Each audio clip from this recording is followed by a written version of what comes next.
Anyway, kung gusto mo bigla ng antibiotic, ito na lang. Pupukin nyo, antibiotic dito, pero i-pulverize.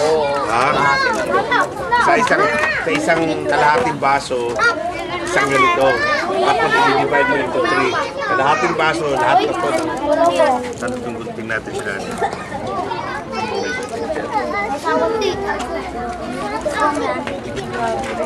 Sa pairam ng gunting, Sam? Nang? Gunting. Nakuha ka ng gunting sa bahay. Sa isang araw. Meron ba dito? Sa isang araw. Hindi ko lang alam. Bibigyan ko ng 5. Sasabay lahat, ha? Alam mong procedure? Sa isang araw, isang tableta lang kasi 500 milligrams to. Isang baso. Kalahati lang. Tapos yung kalahati, i-divide mo into 3. So, paubos mo yung bawat araw, isang ganito. Paubos ng 500 milligrams. Okay? Lagnat, no? Lagnat, so antibiotic yun. Ito lagnat, vitamins.